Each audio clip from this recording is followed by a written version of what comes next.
All right, good evening, everybody. We are coming up on finally seeing the effects of this storm beginning to make impact for us here.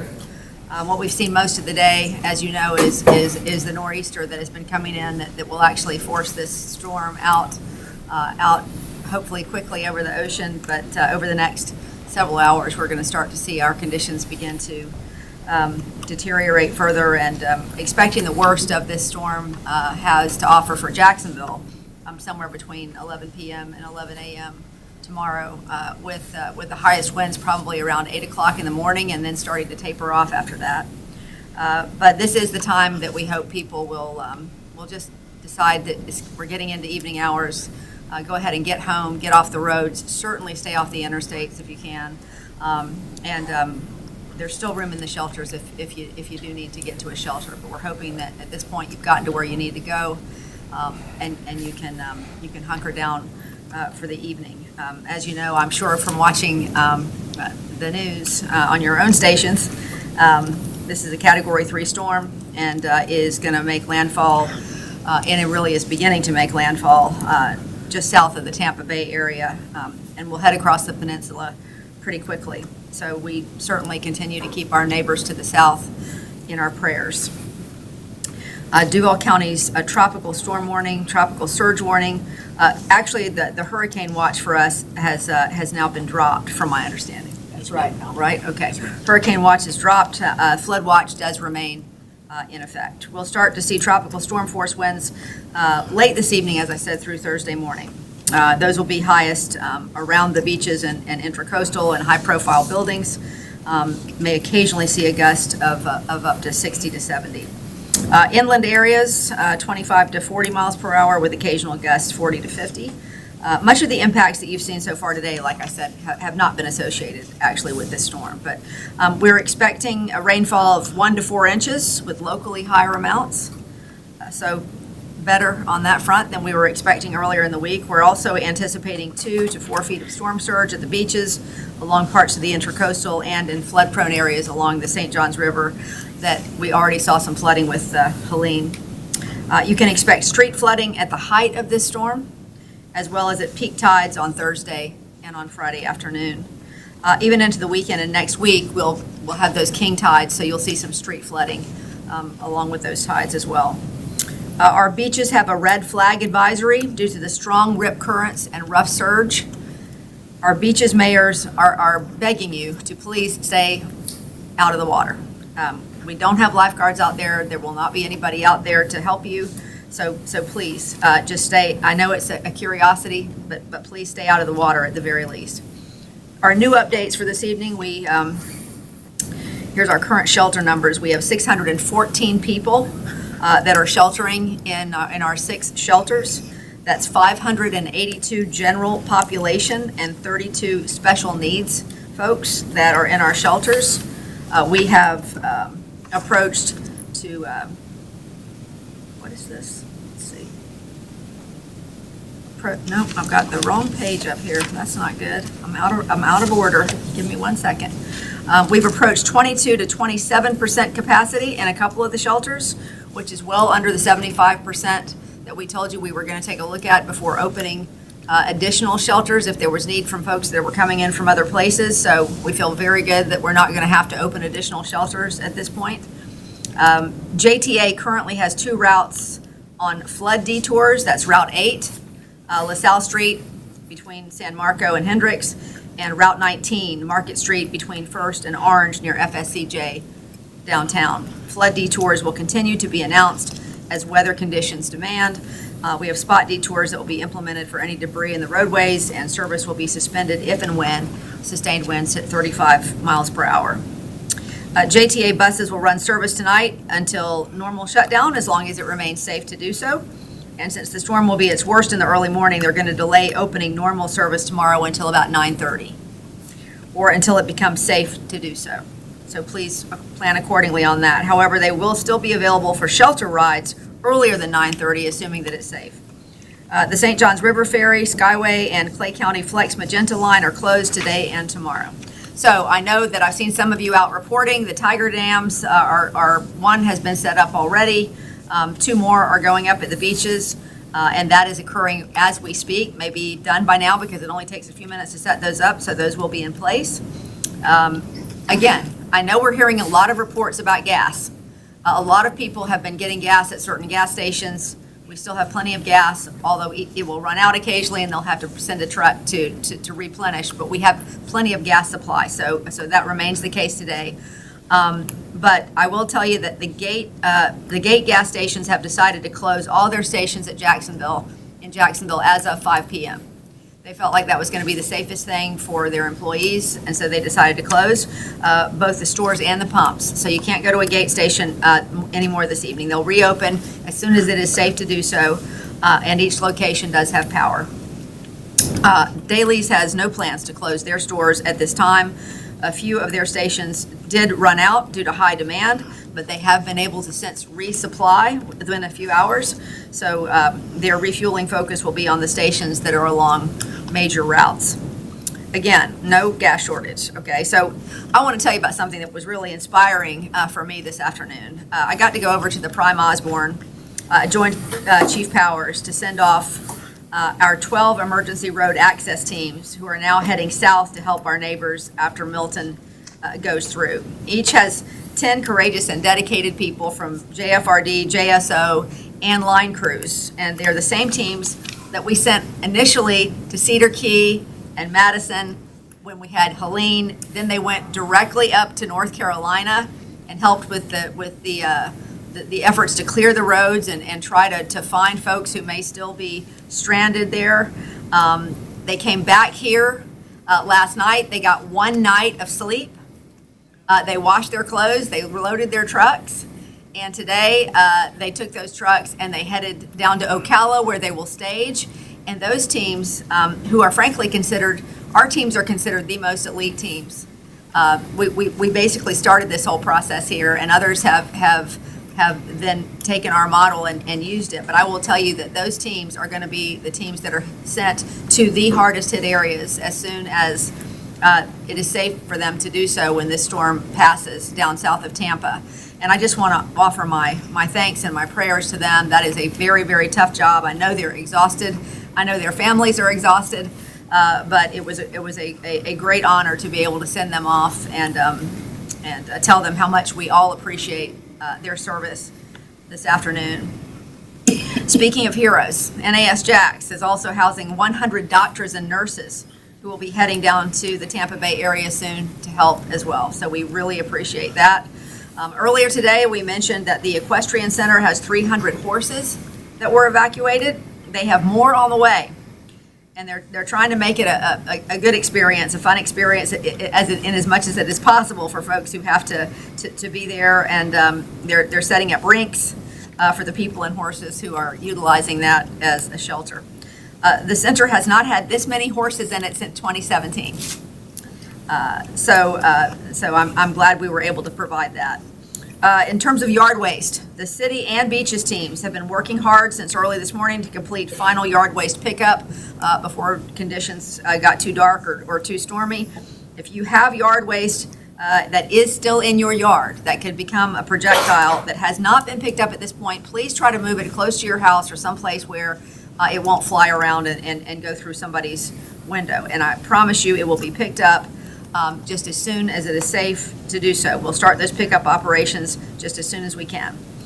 Jacksport is now operating at port condition Zulu, which means the port is closed due to high winds that are incoming, and they will monitor and reopen as soon as it is safe to do so. We had a question earlier today from someone who was here about city assistance programs outside of what FEMA offers. So the City of Jacksonville Social Services Division can assist with rent, mortgage, and utility assistance for citizens who qualify. Now that funding isn't usually used for storm events, but for families that are facing financial hardship. But that is a route, a resource that is available. And you can also call 630-CITY to see if you qualify for that. But since we're going to go there, let me simply talk about what is available to folks through FEMA.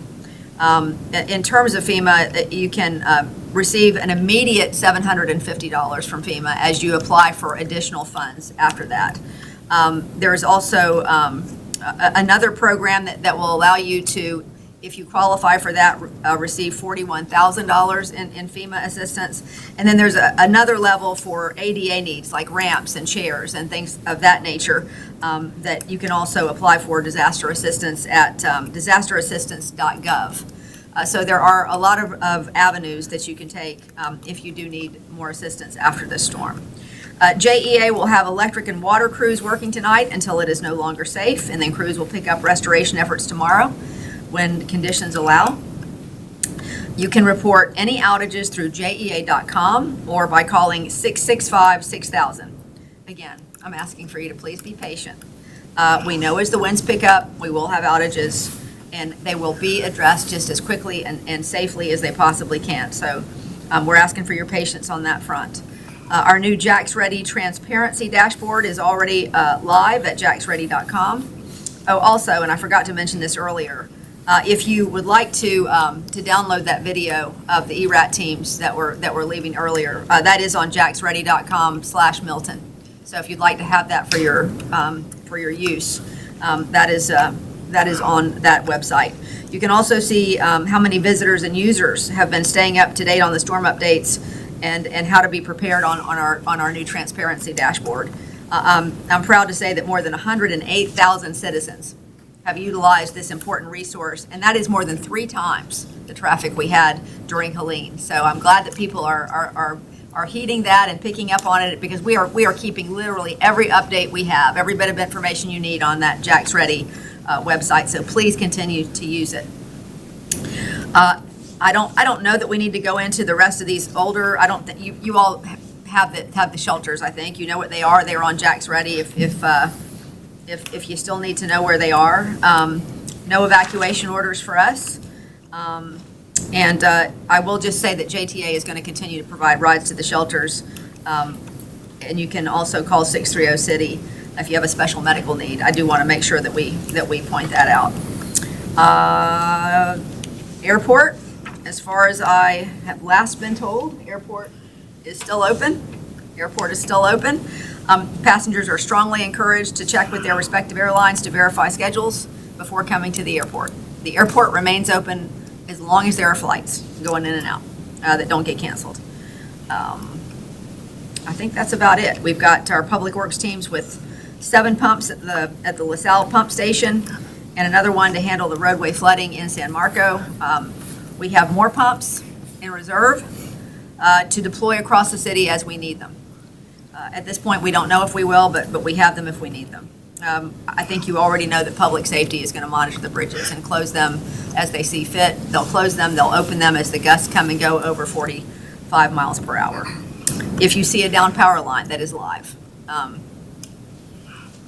or if you see a down power line that is live, you should probably call 911. If you see a down power line that is just down, call 630-CITY. If you think it's an emergent situation, call 911. If you don't, call 630-CITY, please. And I think we've already given the information on the waste pickups. They'll resume as soon as, I believe, Friday. All Thursday solid waste and recycling will be suspended. The suspended one from Thursday will be rescheduled to Saturday. Friday collection is anticipated to occur as normal. So at this point, I'm going to open this up to any questions you have. I mentioned earlier today that I was very excited to see that through the leadership of Council President White, the council voted today to send $150,000 to the American Red Cross locally. We had some of our other local authorities jump into that, and so JTA, JEA, and the port all pitched in another $50,000. So thanks to Council President White's leadership, we have sent $300,000 to the local Red Cross, and we really appreciate his heart for the city. So that is a huge help to an organization that is at this point really getting threadbare. So anybody else that wants to jump in and help the Red Cross, I know that we would all appreciate it. And now I will open it up to any questions if you have any for any of the folks back here, for Al at the National Weather Service, or for any folks that are here with us tonight. Yes, ma'am. Mayor, we were just over in Ken Knight Drive, and we were talking with some people who expressed some frustration over the city not providing sandbags. I know you've talked about this in the past. Can you kind of explain why that is, and would the city do that if a lot of people said they wanted and needed it? Listen, I think you all probably have video of me filling sandbags that we have sent over to Ken Knight Drive in the past, and that was a couple of years ago. I will tell you that since then, I have really been presented with a lot of different research on sandbags that really say to me that they are not very effective. I think they provide a sense that you are doing something, but I'm not sure that they actually do much to relieve the water intrusion into the homes. Let me say this about Ken Knight Drive. I feel terrible for those folks over there. That's why we have provided shuttles out of there all day long to get them to a safe place. And I will tell you that one of the very first things I did when I came into office, and I know I'm not the first person that tried to do this, we offered every single person over there an opportunity for us to buy out their homes at a pretty generous amount of money to get them to move to a place that was safe. There is not a way to protect Ken Knight Drive. It is a place that is now basically surrounded by water. And so tiger dams won't help over there. Sandbags are really not going to do much to help over there. And at some point, I hope that folks will take what the city is offering and get out of there and get to a better place to live. I know it's emotional for a lot of people to leave a place they've been for a long time. I also know that a lot of those folks are renters, and it's not up to them. The folks that own the homes don't want to sell them. But it would be an extraordinary endeavor to try to provide sandbags for a city that has 850 square miles of folks who believe that sandbags will be helpful. When I don't see the evidence that says they are really helpful. So that's where I am on it.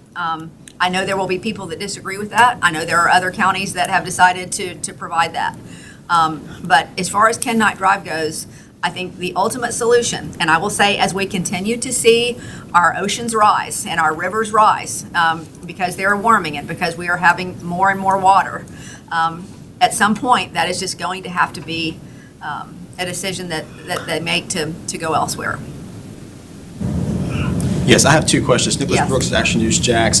You talked about how Gates gas station pumps as well as store is closed today. Is that just for today, but also for tomorrow morning as well? What they're saying is they'll open as soon as it is safe to do so. We do not have a timeline on when the gate stations will reopen. As far as we know, the daily stations are going to remain open.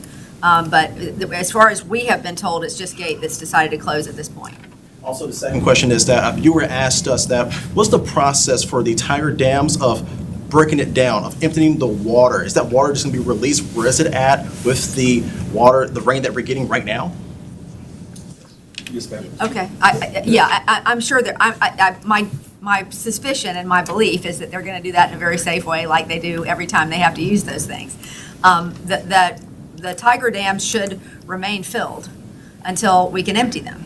I don't think there would be any reason to empty them in the middle of storm waters. The whole reason they're there is to try to prevent those. So these have been very effective tools, especially in supporting buildings. It's going to be interesting to see how they work in terms of actually blocking water on the beaches. I think that's a relatively new use, but we're hopeful that it will be at least somewhat effective for our beaches as well. Anybody else? Okay, folks, thanks very much. We will see you again tomorrow morning at 12:05. Okay, see you then.